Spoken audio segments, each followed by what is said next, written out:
하나님은 영이시라. 요한복음 4장 24절에 말씀하죠.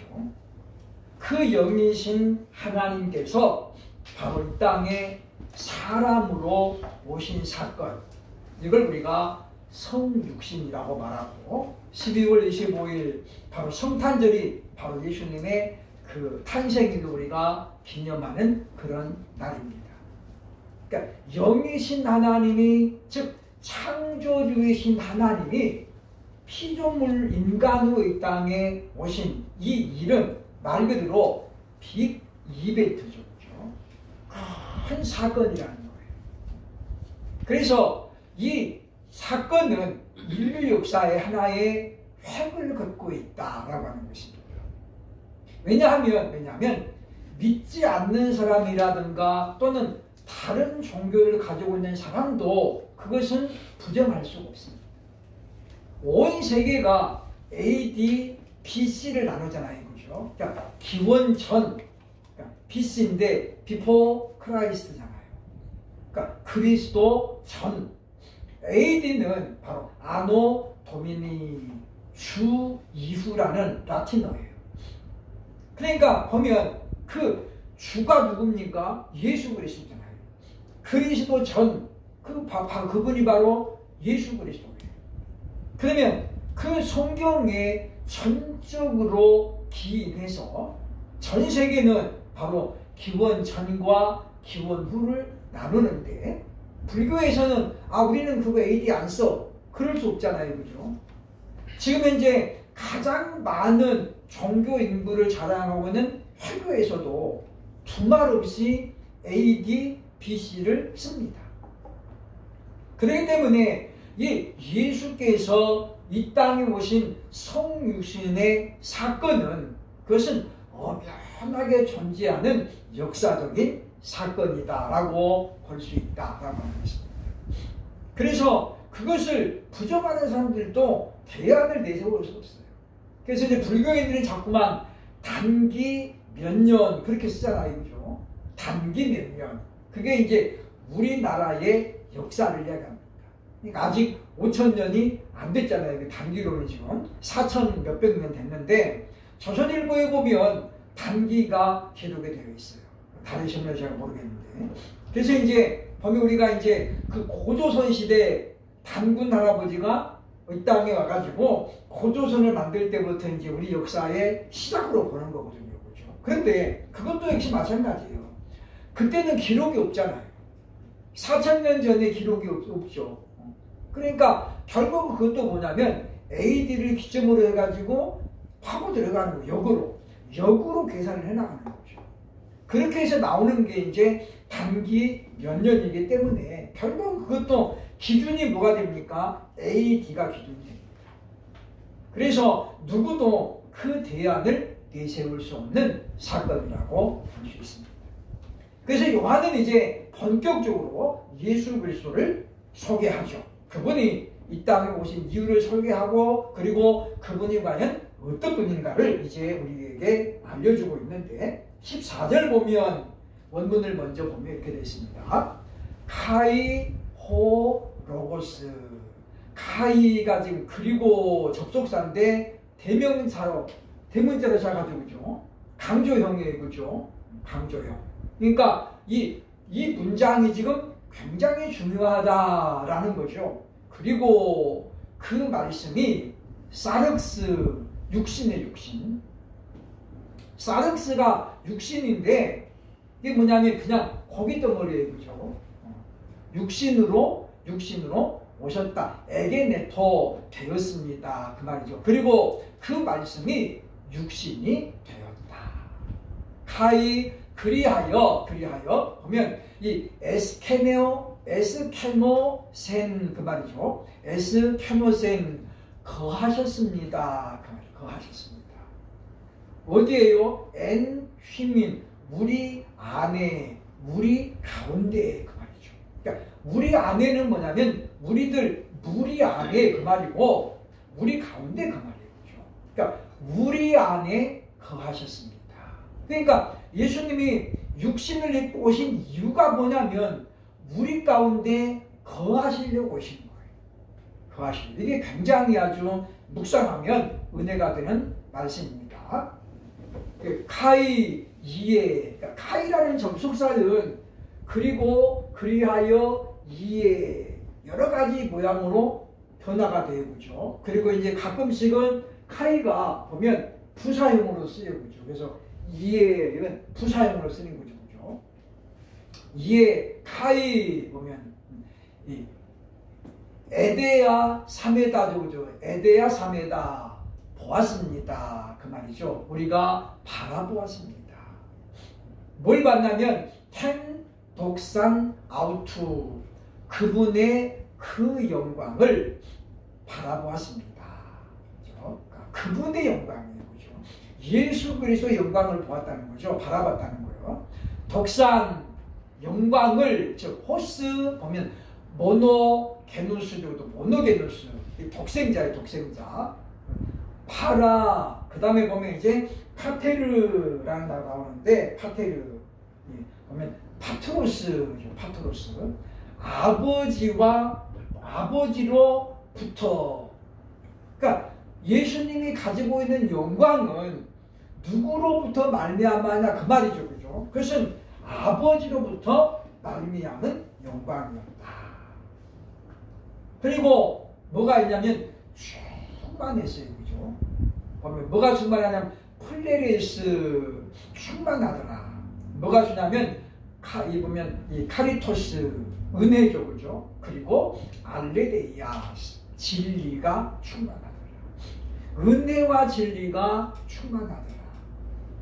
사실 이제 보면 이 플레레스라고 번역을 했습니다만은 예수님이 가지고 있는 은혜는 충만의 범위를 넘어서는 거예요. 왜냐하면 예수님 자신이 은혜이고 예수님 자신이 진리거든요. 그러니까 우리는 그러잖아요. 우리 안에 뭔가가 충만하잖아요. 우리는 그죠? 근데 우리는 그 자체는 아니에요. 예를 들면 저 사람은 지식이 참 충만해. 아는 게 굉장히 많아. 그렇다고 해서 그 사람이 아는 것 자체는 아니에요. 그렇잖아요. 그죠? 아는 게 많으면 우리는 어느 부분만 아는 거지 전부를 다 알지는 못해요. 근데 예수님은 그게 아니고 예수님 자신이 뭐예요? 은혜예요. 예수님 자신이 진리다라고 하는 겁니다. 그래서 이제 이 말씀을 좀 설명을 할 것입니다. 요한은 먼저 성자 하나이신 예수님께서 왜 이 땅에 오셨는지를 소개하죠. 그리고 그는 놀랍게 뭘 말하냐면 우리 가운데 거하시기 위해서였다.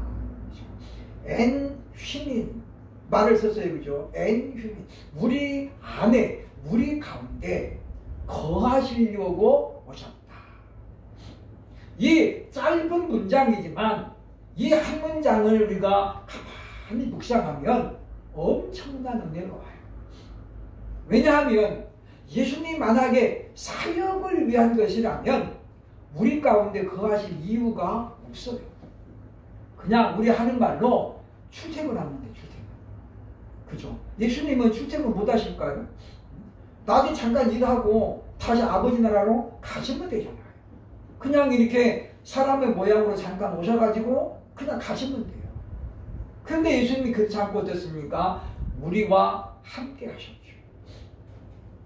중국에 이제 선교가 거의 실패했고, 그리고 우리나라의 선교는 굉장히 열매를 많이 맺었어요. 그 이유가 뭐냐? 다른 게 있잖아요. 선교사님들이 중국에서는 굉장히 자기들끼리만 살았어요. 먹는 것도 그냥 자기들끼리 만들어 먹고 자기들끼리 살았단 말이죠. 근데 그렇게 하니까 실패한 거예요. 우리나라에 오는 선교사는 어떻게 하세요? 우리나라 사람들하고 같이 먹고 뒹굴었거든요. 그러니까 우리 보면 선교사들 일정에 보면 그런 얘기들이 많이 나와요. 대단히 조선인들은 아주 놀랍더라. 기껏 이렇게 쌀을 해가지고 불 떼가지고 막 밥을 뜨겁게 해가지고 다 익혀난 다음에 보니까 그리고 뭐 찬물에다가 바로 씻어가지고 그걸 먹더라는 거예요. 아니 그러면 밥을 왜 해야 하는 거예요, 그죠? 더러 그냥 찬물에다가 씻어 먹을 거를. 그리고 거기다가 여름에는 어떻게 보니까 거기다가 또 된장도 풀고 해가지고 또 이렇게 먹기도 하고 그러더라는 거죠. 그러니까 그 사람들 문화는 벌써는 굉장히 충격적이었던 거예요. 그런데 우리나라에 오신 선교사들은 뭐예요? 그런 문화를 공유하려고 애를 썼어요. 그래서 자기들도 밥을 말아서 먹어보기도 하고, 국문화는 미국 문화가 아니잖아요. 미국은 숟가락 문화가 없어요. 왜? 그 국물이 없잖아요. 다 뭐예요? 포크로 포크. 그러니까 그 사람들은 건더기만 먹는 거예요. 근데 우리나라 사람들은 포크가 없이 뭐예요? 다 숟가락으로 떠먹는 거잖아요. 그러니까 그 사람들이 볼 때는 젓가락질을 못 하잖아요. 젓가락 문화가 원래 중국 문화거든요. 중국 사람, 일본, 외국 사람들은, 유럽 사람들도 우리나라에 오면은 유럽인들이 제일 많이 사가는 게 뭐냐면 젓가락이에요. 신기하잖아요. 그죠? 그 젓가락 두 개로 음식을 다 찝어 먹는데 그것도 이 막 그 콩알 같은 것도 어떻게 그렇게 하냐는 거죠. 그러니까 이 사람들이 뭐 유럽인들이 오면은 젓가락을 다 새로 사가면서 그걸 배워가는 되잖아요. 문화가 완전히 다른 게 먹는 것도 다르잖아요. 우리나라 사람들은 찰지게 먹어, 찰지게. 그러니까 소화도 굉장히 잘 안 되고, 그렇지만은 그분들은 뭐 그런 것들을 다 포용하고 함께 했다는 거죠. 그러니까 우리나라에는 복음이 빨리 정착했고, 선교사님들이 어떻게 우리와 동화되려고 애를 썼어요. 예수님이 우리 가운데 거하셨습니다 라는 그건 뭐냐면 예수님이 우리와 똑같아졌다는 거예요. 그러니까 나는 너희와 달라 이게 아니고, 예수님은 하나님이시지만은 이 땅에 계시는 동안은 뭘로 했다는, 우리와 똑같은 사람으로 머물렀다는 거예요. 그러니까 아버지의 영광을 다 마다하고 뭐예요? 자기를 종의 형체를 가져 이 땅에 오셨다. 그걸 지금 이제 요한은 우리에게 강조하는 것입니다. 그러니까 예수님이 단지 사역적인 면에서만였으면 그냥 출퇴근하면 된다는 거예요. 야, 내일 보자. 그리고 예수님 어떻게 아버지 나라로 가면 돼요. 그리고 예수님 뭐예요? 내일이라는 개념이 없지만 예수님 몇 시간 후에 오시면 되는 거예요. 그런데 예수께서 이 누추한 곳에서 제자들과 함께 때로는 굶기도 하고, 때로는 그 배를 타며 풍랑에 치는 배에서 얼마나 피곤하신 예수님이 그냥 그대로 주무셨잖아요. 제자들이 깨울 때까지 주여 우리가 죽게 되었나이다. 그러니까 예수님이 그만큼 깊이 잠들었다는 거죠. 고뇌했기 때문에. 그러니까 이것은 뭐냐면 예수님이 우리를, 사람을 얼마나 사랑하셨는가를 우리에게 나타내는 거예요. 사실 그렇잖아요. 그렇죠? 우리 옛날에 김일천 교수라는 우리 신학교에 그 교수님이 계셨는데, 이분이 소록도에 부흥회를 하신 거예요. 이분이 워낙 잘 나가는 분이니까. 그때 당시에 이분이 100kg가 넘는 아주 거구였대요. 화장실 변기 뚜껑도 몇 개 깨먹고 의자도 몇 개 깨먹고 막 그랬대요. 근데 거기 가가지고 이제 집회를 하고 저녁을 먹으러 갔는데, 이게 숟가락 들자마자 이거 하루 화장을 토하고, 진정시키고 와가지고 또 먹으려면 또 토하고. 왜 그래요? 맞은편 장모님 보니까 뭐 숟가락이 뭐 없고 눈썹도 막 다 없고 막 이렇게 다 썩어가지고 없는 거잖아요. 그죠? 나병 환자니까. 그러니까 그걸 보면서 냄새도 나지만은 그걸 보니까 뭐 도저히 역겨워서 뭐 밥을 먹을 수가 없는 거예요. 그러니까 거기 갔다 와가지고 단 며칠 만에 그냥 살이 빠지기 시작한 거예요. 그래가지고 우리 신학교에 강의 왔을 때는 80kg 정도로 아주 그냥, 이분이 키도 큰데 호리호리해가지고 오셨더라고요. 그러면서 자기는 예수님이, 하나님이신 예수님이 우리 가운데 거하셨다는 사실을 생각하면 너무 자기가 무양하다는 거예요. 사실 나병 환자는 자기나 똑같은 사람이잖아요. 그죠? 같은 사람끼리인데도 자기는 어떻게 그들을 포용을 못했다는 거예요. 그래서 그분들이 혹시라도 악수하다 할까봐 자기는 갈 때부터 뭐예요? 아주 그냥 조심했대요. 혹시 악수하자면 어떡하지?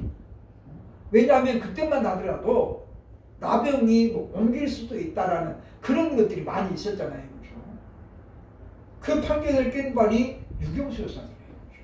유경수 여사가 가가지고 막 안고 막 이랬잖아요. 그죠? 그러면서 이제 그 한센병에 대해서 많이 개선됐죠. 그러니까 나병은 거의 다 옮지는 않아요. 근데 사람들이 인식에 그렇게 되어 있을 겁니다.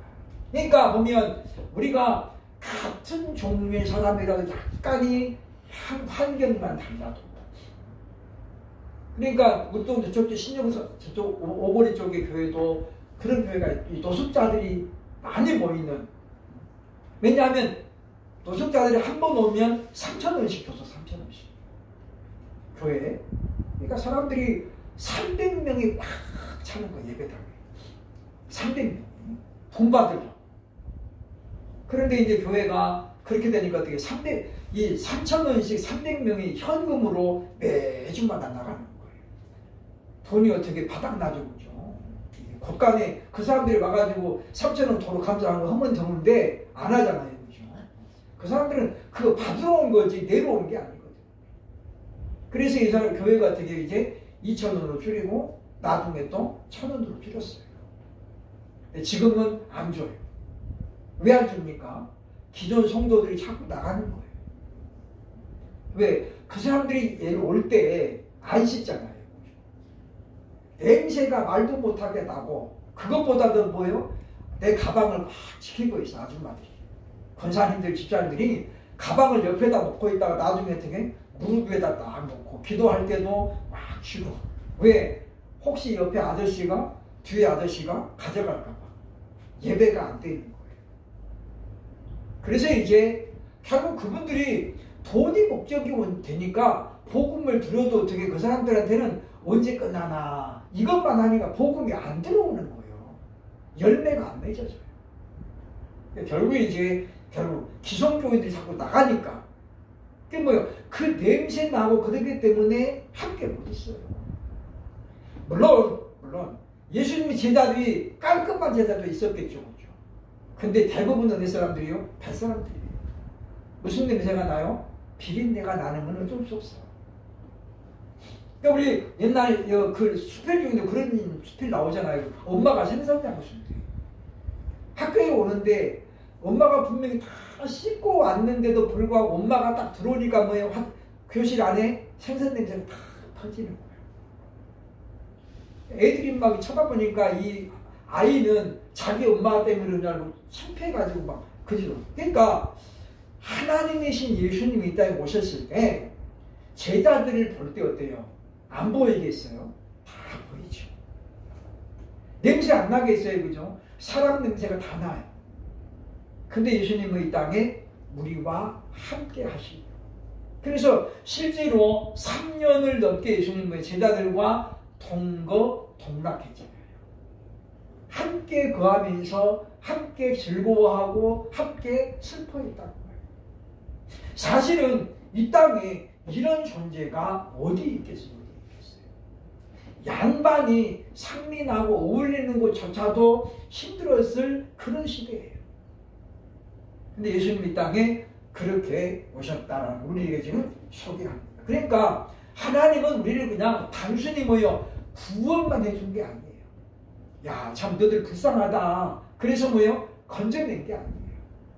이 땅에 오셔가지고 우리와 함께 뒹굴고 고난도 맛보고 채찍질도 맞아보고, 그래서 우리가 얼마나 힘들게 지금 믿음 생활을 하는지 예수님은 다 겪어봤잖아요. 다 경험해봤잖아요. 사실은 우리가 당하는 고난보다 예수님이 당한 고난이 훨씬 더 컸다고 말이에요. 그래서 우리가 감사해야 되는 건 뭐냐면 바로 그것 때문이에요. 하나님 우리를 사랑하사 이처럼 사랑하사. 3장에 나오잖아요. 이처럼이 뭐예요? 얼만큼이라는 거예요? 우리 가운데 거하실 만큼 사랑했다는 거예요. 우리와 하나가 되실 만큼 사랑했다는 거잖아요. 그러니까 우리가 보면 이렇게 좀 도와주고 적성해주는 거는 얼마든지 할 수 있어요. 그런데 저희 신학교 1학년, 2학년 때 우리도 이제 고아원에 위문을 많이 갔었거든요. 여러 몇 번 가셨는데 아이들이 원하는 거는 라면이 아닙니다. 우리도 막 몰라가지고 막 바리바리 막 해가지고 우리 신학생 때니까 돈이 없을 때는 그래도 학용품이랑 이런 걸 막 사가지고 갔거든요. 애들이 원하는 건 그게 아니에요. 2시간이라도 놀아달라는 거예요. 놀아달라는 거예요. 지금은 이제 많이 달라졌는데 그때만 하더라도 우리가 89년, 90년도니까 고아원에 많이 못 살았어요, 애들이. 그러니까 이렇게 막 가가지고 이렇게 톡톡 안아주고 그런 것이 굉장히 낯설었어. 왜? 저도 그때는 다 총각이었잖아요. 잘 안 돼요. 그래서 애들이 원하는 건 뭐냐면 같이 놀아주고 뒹굴어주는 거예요. 그게 뭐예요? 거하는 거예요. 그래서 우리가 안양에 있는 그 보육원에 갔을 때는 그래서 오전 가가지고 오후 내내 같이 막 배구하고 뭐 술래잡기 같은 거 하고 그런 거 애들하고 막 놀다 왔어요.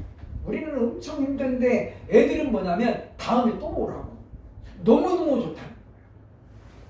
그게 뭐냐면 우리가 선물 하나 주는 거는 그냥 쉽게 할 수 있어요.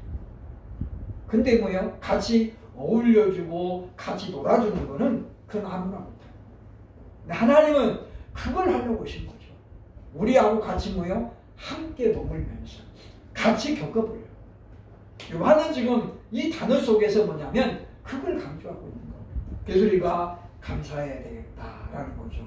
예수님에게는 3가지를 본문은 소개합니다. 예수님에게 뭐가 있습니까? 지금 영광, 은혜, 그리고 진리죠. 지금 평강이라고 했는데 알레데이아스, 진리의 진리.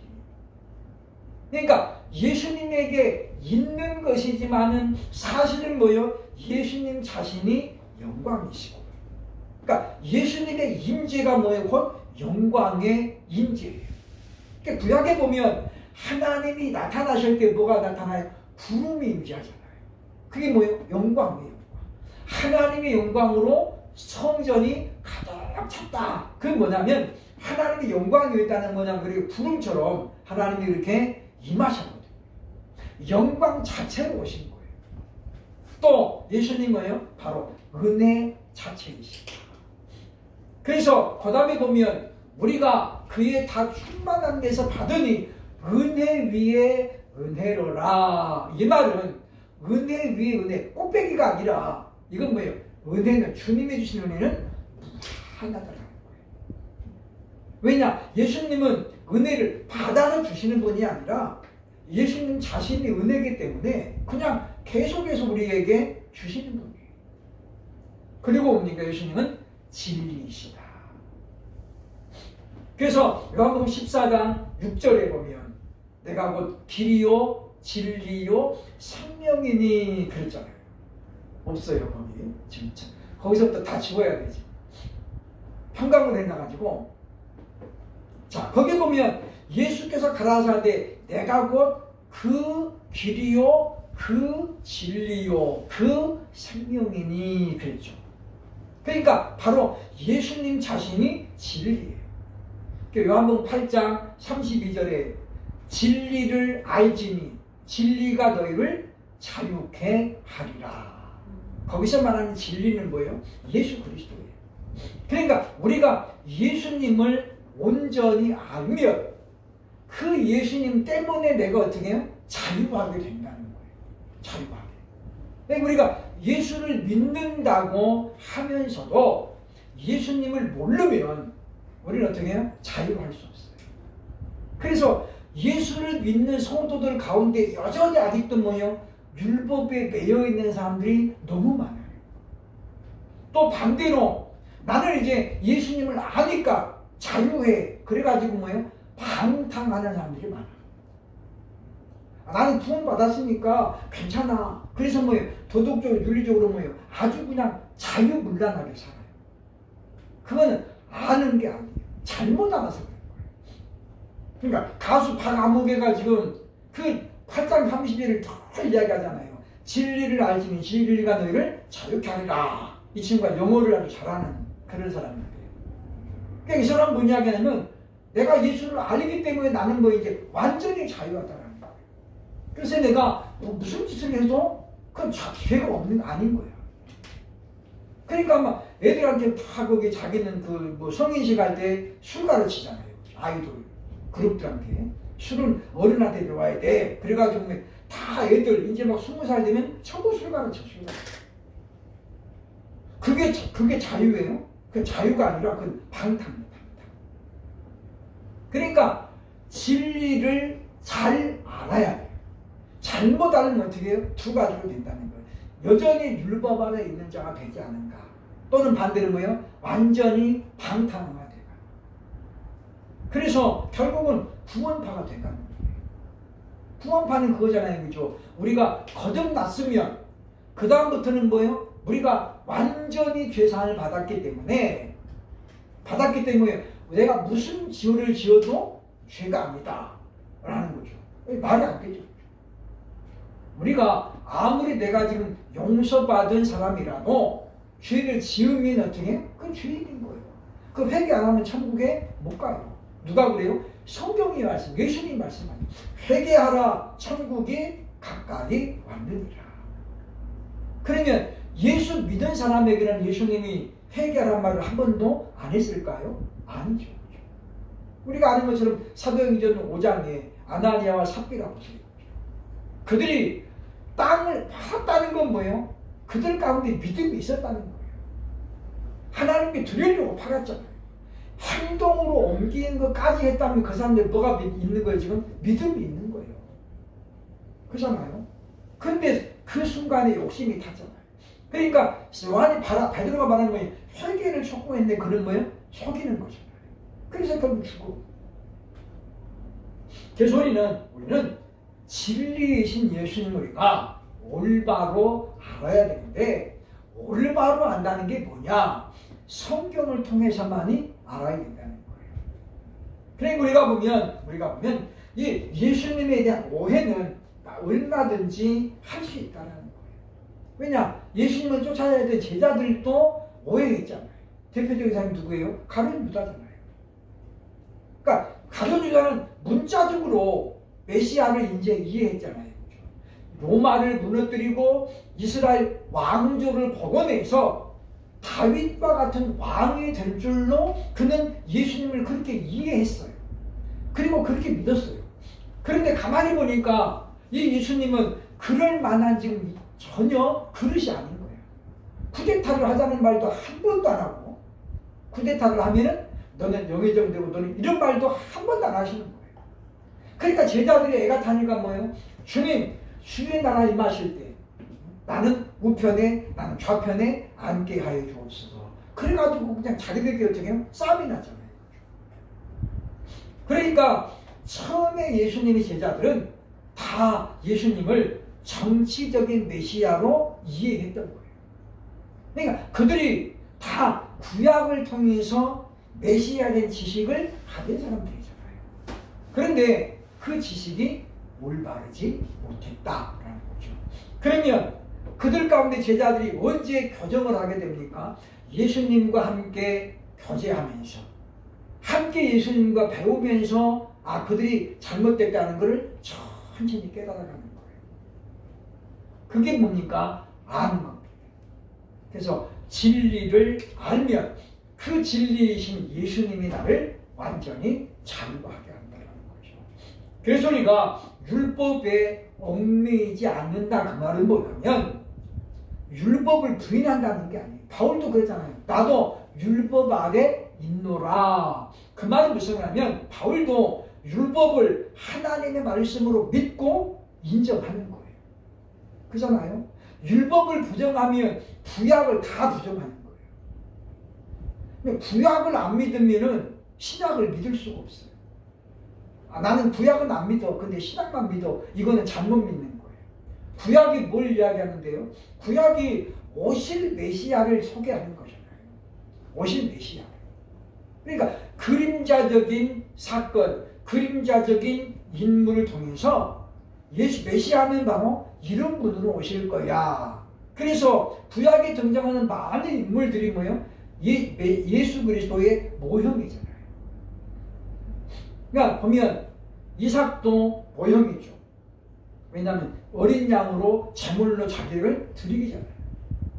그런가 하면 야곱의 아들 중에 네 번째 아들 유다도 이 그리스도의 모형이에요. 왜냐? 요셉이 베냐민을 데리고 오라고 할 때 유다는 뭐예요? 자기 자신을 담보로 마지막 아들 베냐민을 데리고 가잖아요. 자기를 다 담보. 그러면 자기를 희생하는 거예요. 다 그리스도의 모형이에요. 다윗도 마찬가지고 요셉도 마찬가지예요. 그래서 우리가 진리를 바로 알아야 된다라는 겁니다. 그러면서 세 번째 보면 충만한 이유를 설명하죠.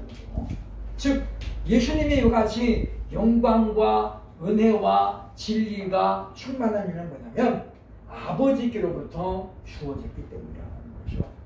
본질상 삼위 하나님은 영광과 권능과 능력이 뭐예요? 동등하시고 동일하시는 거죠. 성부 하나님이 가진 것과 성자 하나님이 가진 것은 뭐예요? 똑같은 거예요. 그런데 지금 아들이 가지고 있는 영광에 아버지 영광이 지금 어떻게 해요? 더해졌기 때문에 그러니까 뭐예요? 지금 충만하다는 말로 설명을 하고 있는 것이다 라는 겁니다. 그래서 예수님이 이 땅에 와 같이 완전 자체로 오셨다라는 거죠. 그러니까 어떻게 보면 이 예수님의 제자들은 정말로 인류 역사에 누구도 맛볼 수 없는 그런 특혜를 받은 제자들이에요. 왜냐하면 오늘날 어떤 교수가 잘 가르친다들 예수님만 가르치겠어요? 그죠? 못 가르치죠.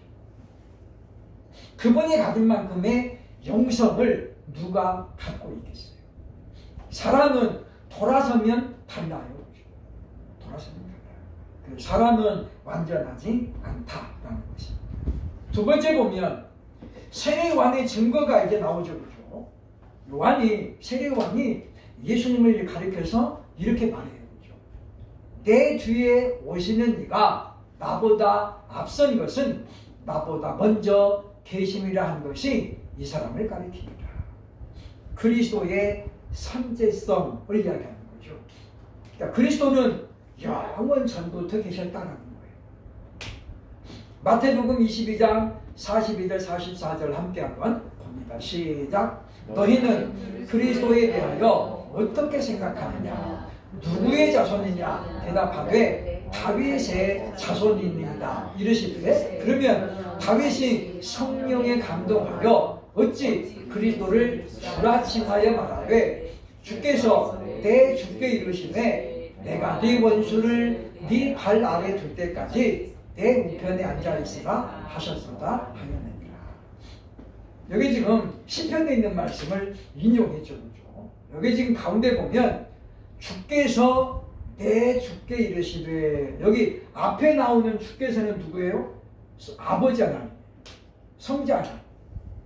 그러면 내 주께 여기 내 주께는 이분이 누구예요? 이분이 바로 메시아이신 그리스도입니다. 그러니까 아버지 하나님께서 그리스도 예수에게 하셨다는 거죠. 그죠? 내가 아버지가 그죠? 네 원수를 그리스도의 원수를 그리스도의 발 아래 둘 때까지 아버지 우편에 앉아 있으라 하셨도다. 그걸 누가 봤다는 거예요? 지금 다윗이 봤다는 거잖아요. 그러면 다윗은 언제 사람이에요? 구약시대 사람이잖아요. 이미 보면 800 몇 년에 BC 800 몇 년에 왕을 있었던 사람이 다윗이에요. 예수님은 그 다윗이 있은 다음에 뭐예요? 약 1200년쯤 뒤에 태어나셨거든요. 1200년쯤 뒤에. 근데 다윗이 1200년 전에 봤다고 하니까 지금 제자들이 묻는 거잖아요. 어떻게 다윗의 자손이 될 수 있느냐라는 걸 말해요. 그러니까 이것은 뭐냐면 예수님이 다윗의 자손을 부정하는 것이 아니라 예수님 뭐예요? 다윗 이전부터 하나님과 함께 계셨다라는 걸 지금 이제 얘기하는 거죠. 그게 바로 그리스도의 선제성입니다. 먼저 선 있을 제자예요. 그죠? 예수님은 우리 모든 피조물보다 먼저 계셨다라는 거죠. 그래서 요한도 지금 그 이야기를 하는 거예요. 그죠? 내 뒤에 오시는 이가 나보다 앞섰다. 그러니까 실제로는 요한이 형이에요, 예수님이 형이에요? 요한이 형이죠, 그죠? 6개월 형이에요, 저거. 6개월짜리. 그러니까 세례요한이 6개월 먼저 태어나고 그 다음에 6개월 뒤에 예수님이 태어났어요. 근데 지금 요한은 뭐냐면 그 예수님이 나보다 늦게 태어났지만 나보다 먼저 계셨다는 거죠. 그러니까 이런 개념을 당시 유대인들이 정확하게 이해한다는 것은 불가능했다는 거죠. 그러나 이건 뭐예요? 믿음으로 받아들여야 될 부분이었다는 믿음으로. 그래서 이 그리스도의 선제성은 뭘 이야기하냐면 예수께서 피조물이 아니라는 걸 우리에게 일깨워주고 있는 거예요.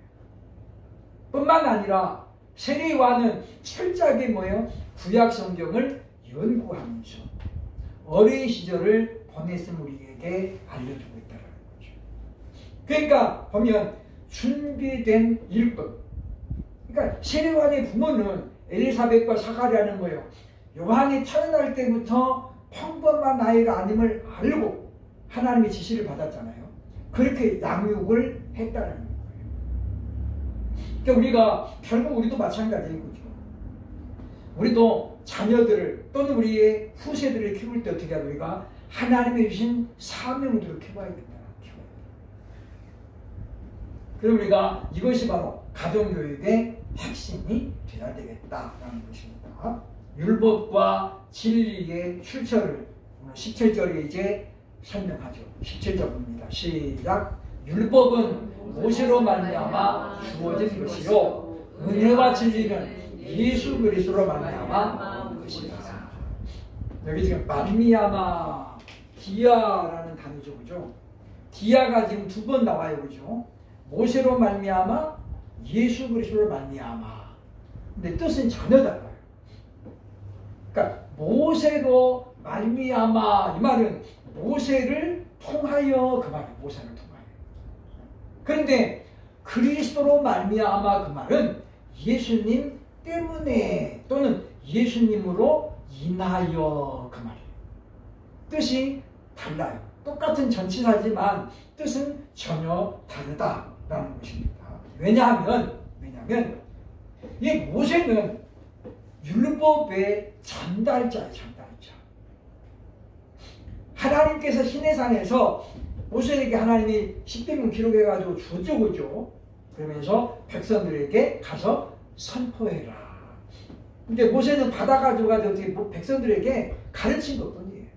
전달자예요, 전달자. 근데 예수님은 뭐라고요? 예수님은 은혜와 진리의 자기 자신이에요. 그래서 은혜와 진리는 예수님 때문에 이 땅에 오셨다. 그 말이 오셨다. 왜냐? 말씀이 육신이 되어 우리 가운데 거하시네. 그랬죠. 그 말씀이 뭐라고요? 예수님이라 그 말이죠. 그 말씀이 진리다 그 말이죠. 그래서 보면 이 모세의 우월성을 당시 유대인들은 굉장히 강조했죠. 그래서 히브리서 기자는 모세와 예수 그리스도를 우리에게 이렇게 증거했어요. 히브리서 3장 5절 6절 보겠습니다. 시작. 또한 모세는 장래에 말할 것을 증거하기 위하여 하나님의 온 집에서 종으로서 신실하였고 그리스도는 하나님의 집을 맡은 아들로서 그와 같이 하십니다. 히브리서는 모세는 누구라는 거예요? 종이라는 거예요. 그리고 모세는 뭐예요? 피조물 중에 하나예요. 근데 예수님은 어떤 분이라고요? 보면 하나님의 집을 맡은 하나님의 아들이라는 거죠. 그리고 뭐라고요? 창조주라는 거예요. 그러니까 모세와 예수 그리스도는 비교의 대상이 될 수가 없어요. 그죠? 비교의 대상이 없어요. 우리가 아무리 잘나도 어떻게 예수님과 비교할 수 있겠어요? 그래서 모세가 우상화되는 것을 하나님이 원치 않았어요. 그래서 모세는 무덤이 없는 거예요. 왜? 사람들이 거기 가가지고 막 그거를 완전히 성령화하고 그럴까 봐. 그러니까 보면 이단들의 특징이 뭐예요? 그 이단들의 특징이 그거잖아요. 그죠? 자기 고향에다가 막 우물에다가 뭘 만들어 놓고 막 해가지고 거기를 완전히 성시가 만들어요. 성시가. 그거 하지 말라고 예수 하나님이 말씀하시는데 불구하고 어떤 사람들은 그거 하잖아요. 결국은 말씀을 멸시하는 자는 하나님이요 그의 기도도 가증하게 여깁니다. 잠언 28장 9절의 말씀이죠. 그래서 예수님은 은혜, 진리 그 자체로 오셨다. 네 번째, 성육신 의미를 간단하게 소개를 합니다. 18절 같이 봅니다. 시작. 본래 하나님을 본 사람이 없으되 아버지 품속에 있는 독생하신 하나님이 나타내셨느니라. 하나님을 본 사람이 없는 이유에 대해서는 출애굽기 3장 33, 20절이 말해주고 있죠. 또 이르시되 네가 내 얼굴을 보지 못하리니 나를 보고 살 자가 없습니다. 하나님을 보고는 살 수 있는 사람이 없어요. 그래서 지금 저기도 뭐냐면 모세가 하나님과 대면했잖아요. 그죠? 그렇다고 해서 하나님의 얼굴을 보지 못해요. 왜? 하나님은 영이시니까 물론 안 보이죠. 그러나 성경은 뭐예요? 이 사람 모세는 그 온유함이 탁월해서 내가 대면하였던 자요. 하나님께서 모세와는 만났다라는 걸 누가 인정해요? 하나님이 인정하십니다. 그러나 그 모세가 하나님 얼굴을 본 적은 없어요. 왜? 거기 나오잖아요. 내 얼굴을 보고 네가 살지 못할 것이다. 그래서 저때 하나님이 영광증이 임하셔가지고 모세 앞을 지나가는데 모세가 뭐예요? 뒷모습을 봤다. 거기 그 다음에 나와요. 모세가 뒷모습만 봤어요. 그래서 하나님 얼굴을 본 사람이 없어요. 근데 지금 요한은 우리에게 뭘 이야기합니까? 그 하나님이 사람의 모양으로 오셨다는 거예요. 그래서 오늘 제목이 뭐예요?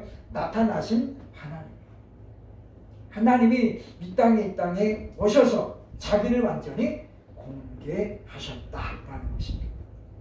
그래서 우리가 예수 그리스도를 인격적으로 만난다는 것은 하나님을 인격적으로 만난다는 것과 똑같아요.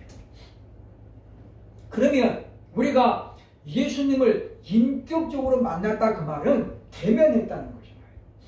그러면 반드시 뭐가 나타나야 돼요? 인격의 변화가 나타나야 돼요. 우리가. 그러니까 나 예수님 인격적으로 만났어. 근데도 그 사람의 인격이 전혀 변화가 없어. 입도 거칠고 거짓말도 너무 자주 하고 이렇게 되면 이 사람은 예수님을 아직 인격적으로 못 만난 거예요. 그러니까 변화가 안 일어나는 거죠. 우리가 영화 정말 감명 깊은 영화만 봐도 감동을 받잖아요. 나도 이제 좀 달라져야지. 변화가 일어나잖아요. 물론 그 변화가 오래가지 못하지만 그러나 우리가 예수님을 인격적으로 만난다는 그래서 나타나는 변화는 2박 3일만 있는 변화가 아니에요. 그건 근본적인 변화예요. 그래서 바울이 선포하잖아요. 보라 이제 새 것이 되었도다. 될 것이다가 아니에요. 새 것이 되었도다. 이미 과거 완전을 쓰고 있잖아요. 그게 뭐냐면 부분적이지만 완전한 변화가 일어났다는 거예요. 그게 뭐냐면 그리스도와의 인격적인 만남이라는 거죠. 그러니까 우리가 보면 신앙생활을 오래 하면서도 막 세상적으로 너무 이렇게 걸고 세상적인 것만 너무 밝히고 이런 사람 뭐예요? 아직 예수님을 인격적으로 못 만난 거예요. 아직은 하나님을 잘 몰라. 부분적으로만 하는 거예요. 왜? 겪어보지 못했다는 거죠. 우리는 그래서 우리가 이와 같이 그리스도를 잘 우리가 자꾸 인격적으로 만나서 주고받고요. 우리가 일방적으로 하나님 주옵소서만 하는 건 뭐예요? 그건 어린아이 같은 믿음이고 초보적인 믿음이에요. 예수님 저 어떻게 할까요? 이렇게 돼야죠. 그래서 이렇게 하면 되겠다. 이렇게 하라. 이렇게 우리가 주님과 교제가 돼야 돼요. 교제가. 그래야 우리가 변화가 일어나는 것이고 성장이 이루어지는 거잖아요. 성장. 우리는 그래서 이제 우리가 오늘 말씀을 우리가 정리하면서 참으로 이 땅에 예수님이 오신 건 뭐냐면 우리를 단순히 구원할까 아니라 사랑을 보여주심으로 우리를 변화시키려고 오신 거예요. 변화시키려고. 그래서 예수님의 제자들이 다 나중에 어떻게 해요? 변화되잖아요. 자기밖에 몰랐던 사람들이 남을 먼저 생각할 줄 알게 되죠. 그래서 나보다 남을 낫게 여기고. 그러니까 우리가 이거는 굉장히 환경적으로 보면 있을 수 없는 일이에요. 왜냐하면 우리가 마태라든가 이런 제자들은 당시로 보면 뭐예요? 세무전공이죠. 세무전공. 그잖아요. 그죠? 그러니까 이런 사람들이 그때마다 많이 배웠던 사람들, 가방끈이 긴 사람들. 그런 사람들이 베드로같이 그냥 가방끈 짧은 사람하고 같이 이렇게 어울린다는 자체가 뭐예요? 잘 안 돼요. 잘 안 돼요. 목사님들도 마찬가지예요. 우리 목회자들, 목사님들 가면 벌써 1000명 이상 목회하는 목사님들은 자기들끼리만 보여요. 자기들끼리. 우리 같은 사람들은 가면 잘 껴주지도 않아. 왜? 그 사람들은 자동차 보고 다 판단해요. 저는 그래서 일부러 제가 나갈 때도 큰 차 끌고 다니는 거예요. 승용차 그냥 뭐 이렇게 약간 그런 거 끌고 와봐요. 더 인정해가지고 다 아예 그냥 우리 큰 차 끌고 다녀요. 그러니까 언제부터인지 모르지만 아직도 뭐요? 사람들이 우리는 변화가 돼도 부분적으로 변화가 되기 때문에 한쪽 면에 보면 여전히 뭐요? 옛날 모습이 다 남아있어요. 조금만 수틀려도 금방 욕 나오고요. 저는 깜짝깜짝 놀래요. 목사님들이 이렇게 욕을 하면 저는 깜짝깜짝 놀래거든요. 그래서 왜 저렇게 이야기를 하나. 그러기 때문에 우리는 계속해서 예수님을 닮아가는 과정이 있는 거예요. 그래서 그러기 때문에 계속해서 주님과 교제해야죠. 예수님과 자꾸 만나다 보면 예수님을 닮아가게 돼 있어요. 그리고 그분이 이걸 싫어하는구나. 이걸 좋아하는구나. 그럼 우리가 그렇게 이제 예수님에게 맞춰가는 거잖아요. 맞춰가는 거예요. 이것이 바로 인격적인 신앙이고 신앙의 성숙입니다. 우리 가운데 거하려고 오신 그 예수님을 따라 우리도 참으로 예수님을 닮아가게 부족함이 없는 우리 모두가 될 수 있기를 주의 이름으로 축원합니다.